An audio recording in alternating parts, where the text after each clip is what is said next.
Hola, ¿cómo estás? Feliz miércoles 14 de agosto. El título para hoy, ¿Quién es el mejor? ¿Quién es el más grande? ¿Quién es el más fuerte? ¿Quién es el mandamás? ¿Quién es el mero mero? Hoy es miércoles. Ojalá vayas a la noche de oración de los miércoles para dar un testimonio. Si eres hermano de mi iglesia, te invito. Generalmente, mi Señor Padre está presente. Yo también estoy presente en el grupo de inglés y mi papá en el grupo de español. Sin embargo, por razones de fuerza mayor, en mi caso yo he tenido 4 sermones de funerales esta semana. Y uno de ellos era el miércoles, entonces no pude estar con ustedes. Me disculpan, hermanos. Pero vamos al texto para hoy. El texto es Marcos 9:33. Después de llegar a Capernaum y establecerse en una casa, Jesús le preguntó a sus discípulos: ¿de qué estabais discutiendo en el camino? Pero no respondieron, porque habían estado discutiendo sobre cuál de ellos era el mejor, o el mayor, o el más grande, o el mero mero.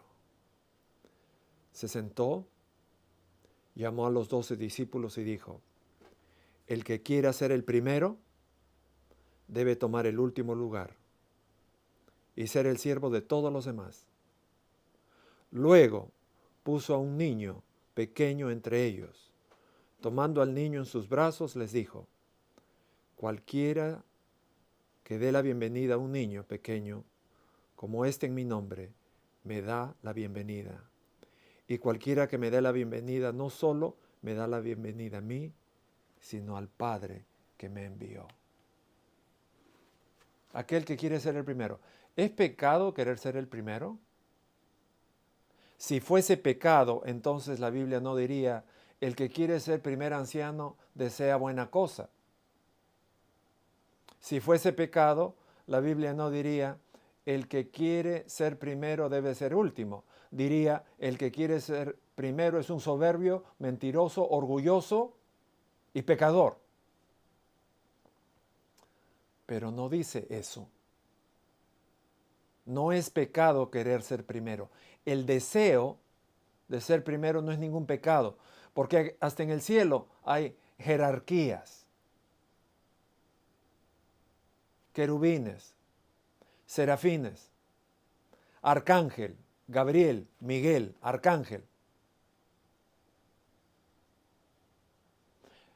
Y Cristo, el creador de los ángeles y de los arcángeles y de los siervos y de los hombres. La palabra primero viene del griego protos o protos. Significa primero en influencia, primero en honor, número 1 en rango. Y en este caso significaría el jefe de los discípulos. Por otro lado, diáconos es lo opuesto a protos, siervo, de la palabra donde tú y yo sacamos diácono. Dulos simplemente significa uno que actúa según los deseos y requerimientos del otro. Jesús demuestra este corazón siervo cuando lava los pies de los discípulos en la última cena. Ese es el corazón de siervo. Ponerse la toalla. Muchas veces he predicado un sermón en Santa Cena con una toalla en la mano. Esa es la clave para ser grande, poner la toalla en el brazo. Jesús ha dicho recientemente a los discípulos que deben dejar el derecho de sus vidas y estar dispuestos a morir en una cruz. Muchos de los discípulos van a hacer este sacrificio. Todos, a excepción de Juan, todos fueron crucificados, matados, degollados o quemados o apedreados. Ya sea en una cruz, en otra manera. En este momento, sin embargo, Jesús tiene que volver a reiterar la difícil retórica y animarlos a dar un paso más pequeño. Ser un líder, ser un mandamás, ser el mero mero, sirviendo, abnegando, conquistando los corazones. Los discípulos están pensando en las posiciones primer ministro, tesorero, ministro de Hacienda, ministro de culto, ministro de leyes, cuando Jesús entra en la gloria terrenal, no entendiendo que su gloria no vendrá hasta después de su sufrimiento y su muerte. El liderazgo en tiempos de prosperidad y poder se ve muy diferente al liderazgo en la persecución y en las dificultades. En la paz, un comandante militar puede insistir en el uniforme adecuado, medallas apropiadas y elogios a los líderes políticos. Pero en la guerra, su responsabilidad recae en sus tropas y su eficacia y su supervivencia, sin importar cuánto le cueste la carrera. Pablo entendió esto cuando dijo que estaba vertido como una oferta, estaba deseoso de ganar la batalla con Cristo. Termino con el relato del día. Y es el relato del versículo. Y tengo 3 preguntas. Jesús camina con los discípulos. Y está caminando con los discípulos. Y en eso Jesús se pone lento. Camina más lentito. Y los discípulos caminan más lentito. Jesús acelera el paso. Los discípulos aceleran el paso. Jesús va a Capernaum rápido. Los discípulos caminan rápido. Jesús se pone lento.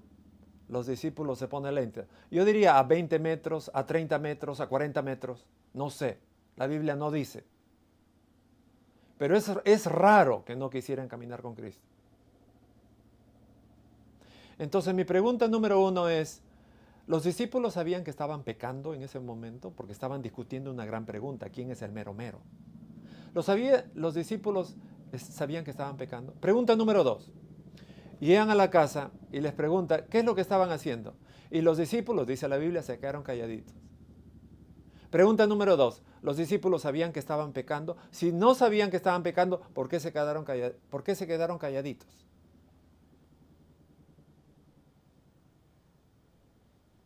Dos preguntas. ¿Sabían que estaban pecando en el camino? Y si sabían que estaban pecando, ¿por qué se quedaron calladitos? Cuando Jesús le preguntó, ¿qué andaban discutiendo? ¿Qué andaban haciendo en el camino? ¿De qué discutían? ¿De qué hablaban? Aquí hay una profunda enseñanza. Enseñanza número 1.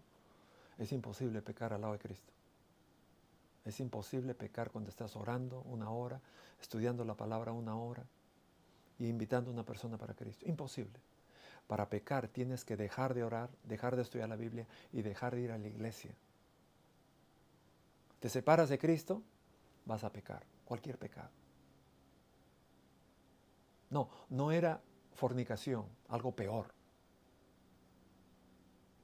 No era adulterio, era algo peor. Homicidio. No era homicidio, era algo peor. Robo, mentira, lujuria, avaricia, lascivia. No era lascivia, era algo peor. Una palabra que empieza con O. Una palabra que estuvo en el corazón de Lucifer. Un pecado asqueroso, sucio, abominable, orgullo.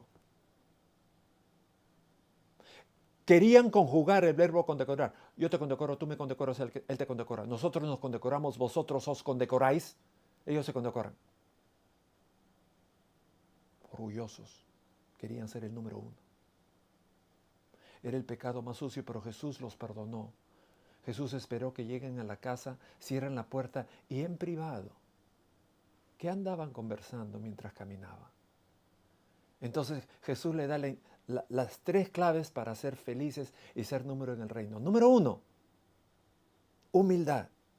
Pone un niñito y dice, el más grande no es Pedro, el más grande no es Juan, el más grande es un niño de 9 años, de 7 años, de 5 años. Humildad. Número 2, integridad. No puedes mentir si quieres ser número 1. Tienes que decir la verdad. ¿Qué estabas caminando en el camino? ¿Qué andabas discutiendo? Tienes que decir, estábamos orgullosamente en Dios castiga la soberbia. Estábamos hablando quién era el mayor, quién era el mejor, quién era el mero mero. Integridad. Y número 3, generosidad. ¿Quieres ser número 1? Sé generoso con tu tiempo. Agarra una toalla y lava los pies de tus hermanos, de tus hermanas. Y así serás feliz. Y ese niño, según la historia, ese niño que puso ahí de 9 años, llegó a ser un gran líder de la iglesia cuando Cristo murió, cuando los discípulos murieron, porque era niñito, le llevaba 20 años. En esos 20 años, 91, 100, 110 que murió, ese niñito llegó a ser un gran líder. Según la historia y los documentos históricos, según la patrística de la iglesia primitiva. Que Dios te bendiga en tu humildad, que Dios te bendiga en tu integridad, que Dios te bendiga en tu generosidad. Para ser número 1 tienes que agarrar la toalla y servir. Seguimos mañana. I'm going higher, higher, higher.